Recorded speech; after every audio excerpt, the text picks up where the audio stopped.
you a girl. Grace! Mark? Bali, ako dito si Mark. Ako yung best friend dito ni Richard. At the same time, ako yung boyfriend ni Marian, ni Grace. Bali, yung personality ko dito, halos magkapareho kami ni Richard dito. Mahilig kami sa gimmick, mahilig kami sa girls, ganyan. Yung typical guys ba, yung mag-best friend na mahilig lumabas, ganon. Yung sobrang masaya ako dahil first time ko makatrabaho si Marian na si Marimar, syempre. Si Richard naman, before pa, nakatrabaho ko na siya eh. As in, ako very proud ako makatrabaho siya. And at the same time, magaling silang dalawa. So, very happy, overwhelming.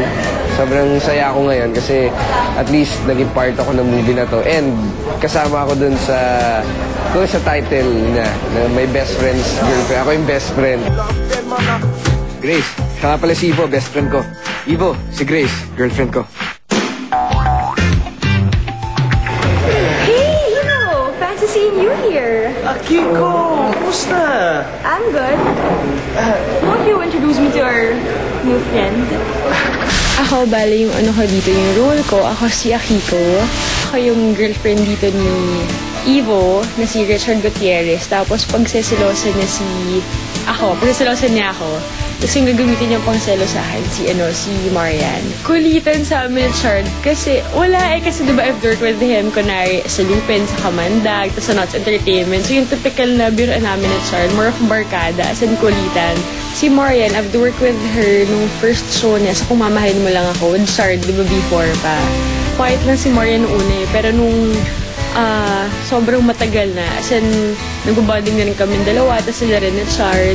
Tapos kulitan, tapos si Chard din kasi sobrang maalalahanin, so tatanungin niya lahat. Pero mas extra attention talaga yung binibigay niya kay Marian. Makulit sila, tapos sobrang ang kulit ng chemistry nila, hindi yung sobrang pilit. Kasi even off-screen, sweet sila sa isa't isa, makulit. So, nakakatawa, sobrang okay.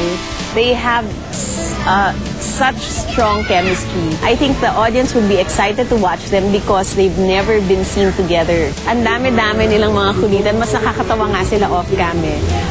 Kunyari si Richard, hawakan si Marian.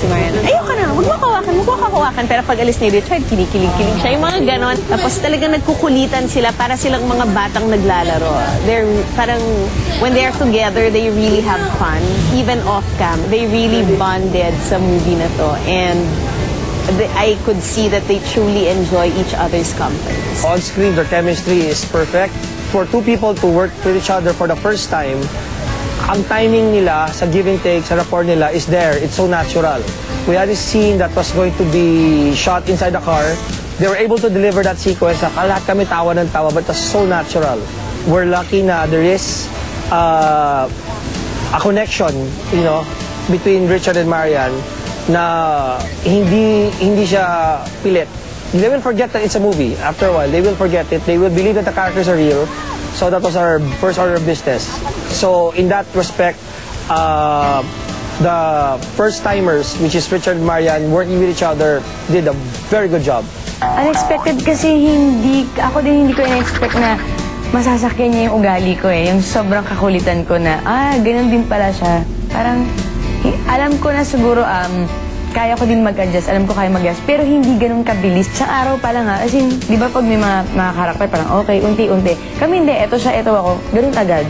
So parang nagkasundo agad kami sa ugali, na hindi siya mahirap katrabaho. Ano sabi mo ngayon, ha? Para sa stick to one. Commitment sa kanila. Hindi na nga hirap eh, wala kang commitment, ibig sabihin malandi ka. Ano? May hirap ka ba? Umasa ako sa wala. Hindi kita pinasa na wala akong sinabi sa'yo na gusto kita. Ang sabi ko lang, mahal kita. Ang sakit ba yun? Mahirap ba yun?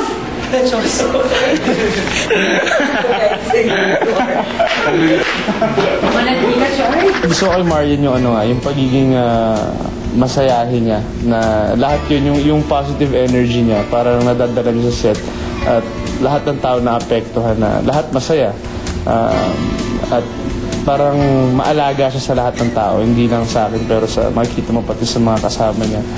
At yun ang gusto ko sa ugali niya. At she's very simple. Hindi mo isipin na number 1 for 4 months or 5 months na yung Marimar. Dahil sa kanya. Hindi po ako si Belia Aldama. simple lang siya and I like that about him. Si Chard, hindi ko... Kasi di ba sa itsura niya parang sobrang gwapo, alam naman natin parang Richard. Hindi siya suplado. Alam mo, hindi siya maarte sa mga bagay-bagay na pag binibiro ko siya, hindi siya napipikon. Ang hili ko mang asar, pero siya smile lang siya. Tsaka sobrang maasikaso siya.